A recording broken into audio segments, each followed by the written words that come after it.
What is happening, YouTube and weight loss warriors? It's your boy C Dub, and I'm back with another video. Today, guys, I got an amazing interview with Kayla Cox, 6 miles to supper. She's going to tell you her story, and she's going to do it right after this.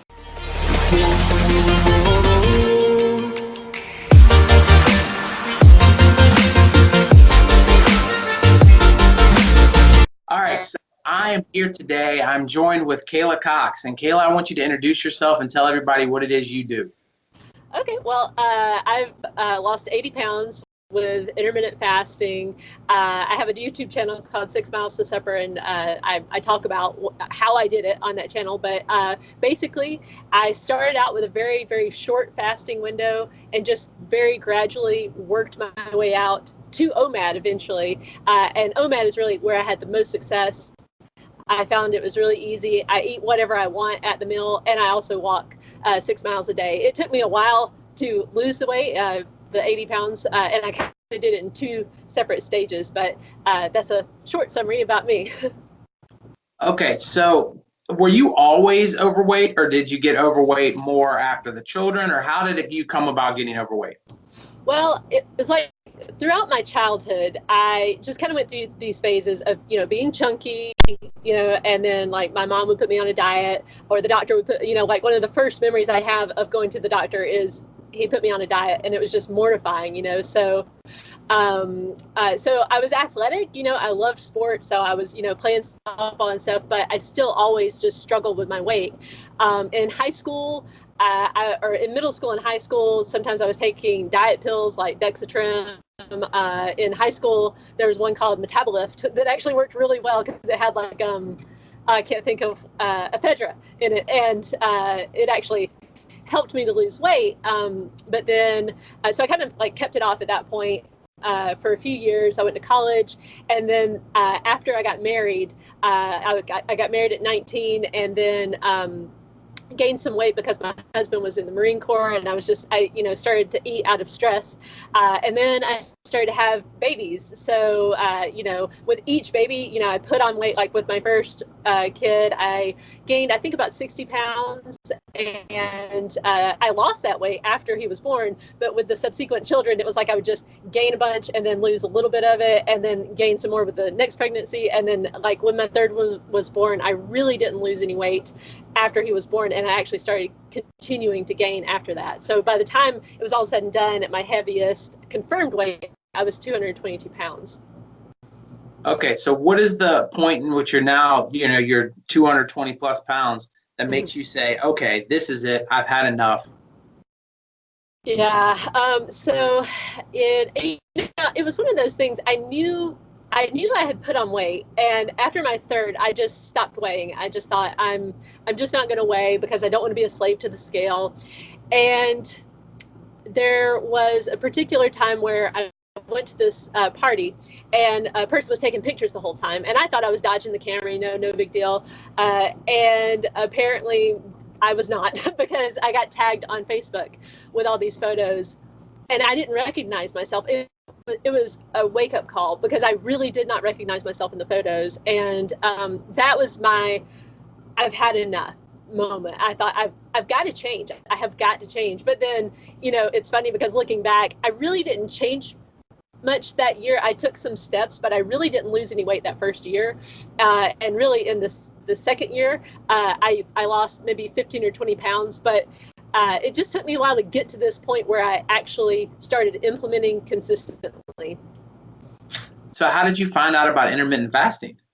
So to the best of my recollection, I was just Googling, in 2014, that's when I had my I've had enough moment. I was just trying to figure out this weight loss thing. I thought, why is it that some people seem to be fine and they don't struggle with their weight? My husband is one of those people. He's a thin guy. It's like he never even has to think about it.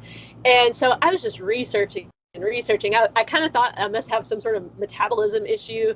And I just kept Googling. And the one thing I was really dead set on was I don't want to do another diet. I just don't. Like, I have done all the diets in the past, like I know I don't want to be low carb for the rest of my life because I tried that, and every time I tried it, I resented it, and I didn't stick with it over the long term.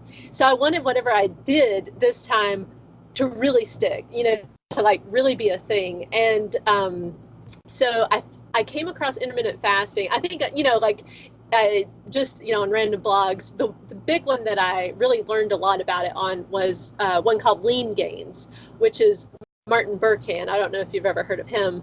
But that was the one blog where I was like, okay, I can try this. And I think there was another article on Nerd Fitness about intermittent fasting. And I think it was that article that said, what if every day was like Thanksgiving, like where you could just have, one big meal or something like that. And I thought, hey, that sounds like something I could do. Cause I have done that in the past, like on a Thanksgiving day or something. It's like, oh, I don't want to spoil my appetite. So, you kind of fast all day long just so to save room. And I thought, hey, I could probably stick with something like that. And so that's what I did. All right. So when did you start seeing results? How long into it? Once I got consistent, that's really when I had results. So in 2015, so I learned about intermittent fasting at the end of 2014. The beginning of 2015, that's when I finally got a gym membership. I started going to the gym. I weighed myself for the first time. That's when I found out I was obese. And I just really, that was another turning point, I think, when I finally got on the scale, saw where I was really at.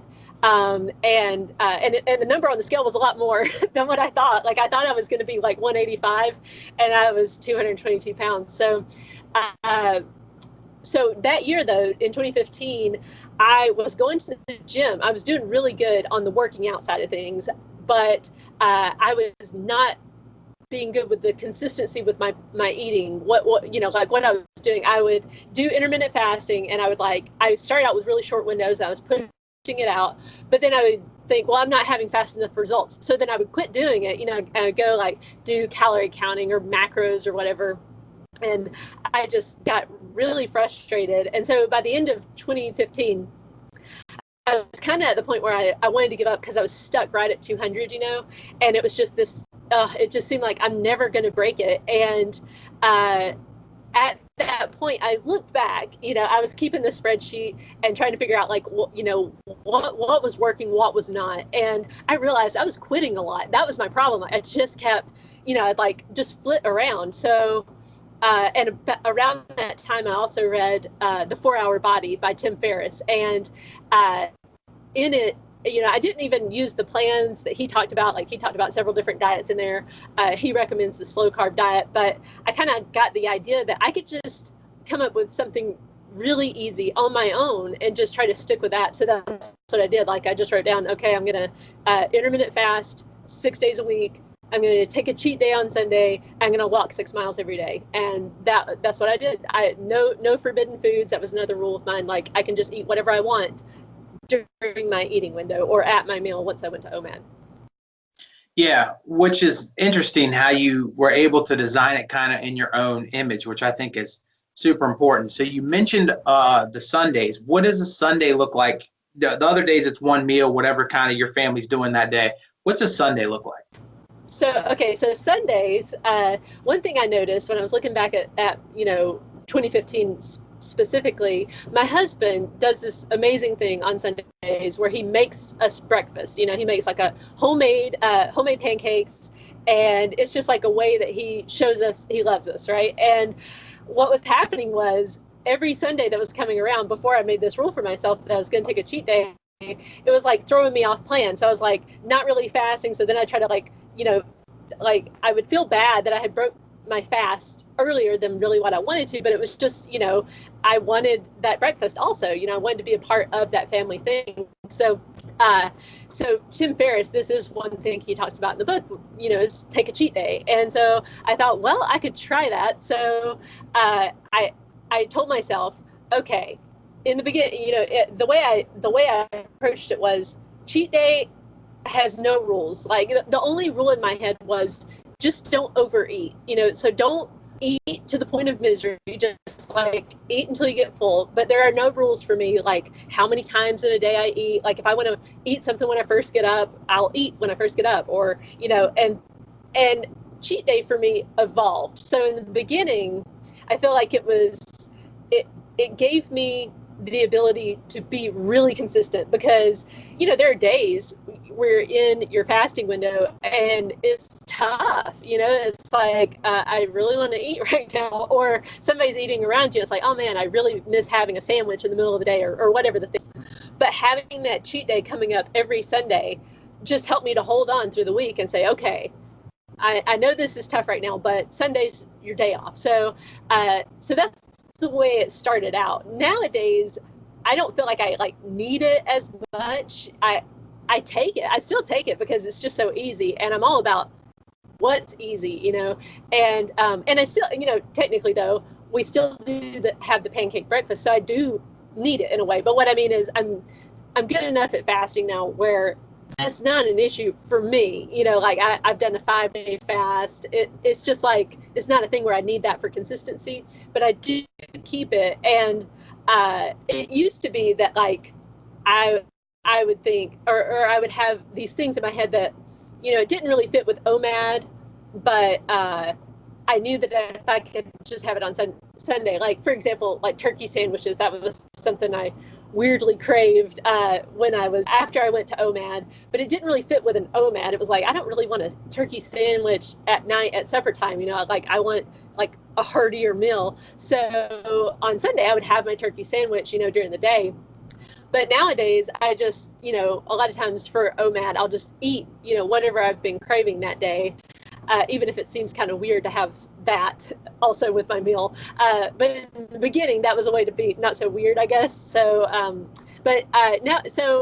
so nowadays, a lot of times it will be like, I'll have probably like 3 meals on a cheat day, and then maybe a snack or something. I don't snack as much as I used to. Like, I used to be the type of person that just snacked all day long. It's just snacking. And I recognized for myself that was really emotional eating. And so I don't find, even on Sunday, that I really do that very much anymore. Like, just snacking is what I mean. And I try also to just never emotionally eat, period. All right, another parallel that we have is walking. So I wanted you to touch on why you chose 6 miles of walking and what walking does for you. Okay, so it's completely arbitrary that I chose 6 miles. If I remember correctly, I read this article. Some sort of celebrity trainer said, if you'll just move 3 miles a day, like that's her rule for her clients. And in my mind, I've got this slow metabolism. So I was like, okay, if I walk 6 miles a day, like if I do 6 miles a day, I am sure to lose weight. So I started out thinking that would somehow be this magical thing that would help me lose weight. But what it did for me, I don't really look at the calorie burn. I don't really think that's the important side of it, because I know that you are burning calories, that's for sure. I walk at a very slow pace. I get out there and I just kind of amble along. I really enjoy it. To me, it's therapeutic. The big benefits for me for walking is it helps me to think, and it helps me to work through all the emotional stuff that previously, I guess I was just eating my emotions all the time. Now I just go for a walk. Like when I'm feeling stressed out, I go for a walk. And also, when I first got I got a Fitbit for the first time in late 2014. It was for Christmas. And I didn't realize how sedentary I had become. Like in my mind, I'm a pretty active person, but really what the Fitbit showed me was like, wow, you do not move much at all. I was like, I remember looking down at my Fitbit on days that I wasn't actively trying to get my steps in, where it was like 1,300 steps.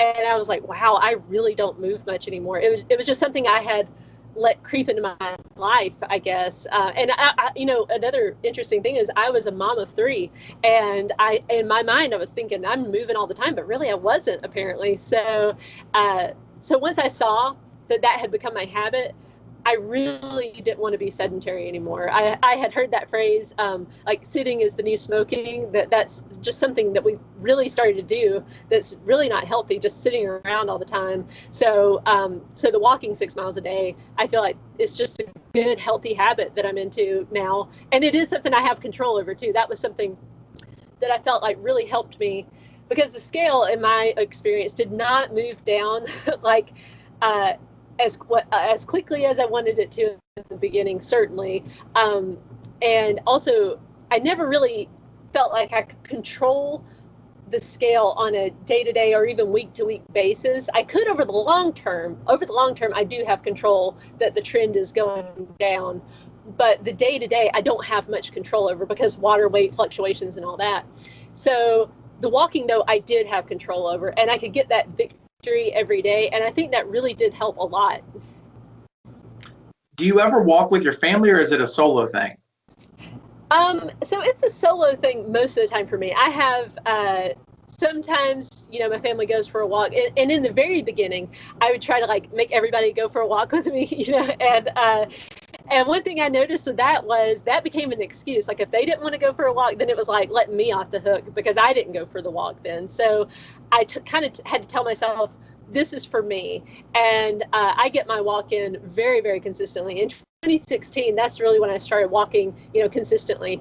And so I would even walk in my house because I knew that was becoming an excuse, you know, like if I waited too late in the day, I didn't want to be out walking late at night or anything like that. So I just said, okay, I'll do it at my house. So for the vast majority of that time in 2016, I was walking inside. And then another thing is my husband, probably, let's say, I think it was last year sometime, he would sometimes walk with me. And so sometimes it's a thing that we do, but I noticed also I really like having that solitude, and it really helps recharge my batteries. And so sometimes what I'll tell my husband is, okay, I will walk with you also, but I need my walk because I really do need that time to myself and to really think about things. So That's so funny. I'm the exact same way. Like I'll go on a family walk, but I still need my hour and 15-minute walk. I have to have it. So it's like, right. You can come with me. We'll get an extra walk in. I don't mind the more steps. That's all good. But I need that walk. So that's yeah. pretty cool. It is. I get it. All right. Well, if they're watching this and they're inspired and they want to reach out to you, how do they find Kayla Cox? Okay. Well, I've written a book about intermittent fasting. It's called The Laid Back Guide to Intermittent Fasting. It's available on Amazon.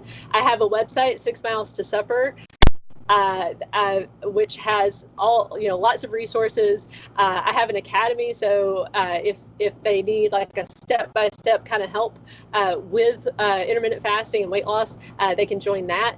And I'm also available on Instagram, and it's like my personal Instagram, so it's not all about fasting, but that's my handle is Kayla M. Cox. And of course, my YouTube channel is 6 Miles to Supper, like I mentioned before. And I'm going to do my best to have all of that linked down below. So I will try to take care of you there. Okay, so thank you. I appreciate your time so much. You have an incredible story, and I just wanted my viewers to get a chance to meet you. And go check her YouTube channel out, guys. She is amazing. In a way, you are the mother of fasting, I think. You know, I know that may sound corny, but you know, there's just so many people out there that I think have a negative vibe to them, and you're not one of those people. You know, so I appreciate you, and you know, I definitely, of course, a supporter of yours. So you guys go out and support her too. So I appreciate you. I'm going to let them go real quick, and then I'll stay with you for a couple seconds, and we'll go on. Okay. Okay. All right, Thank bye, you, Chris. everybody. Peace.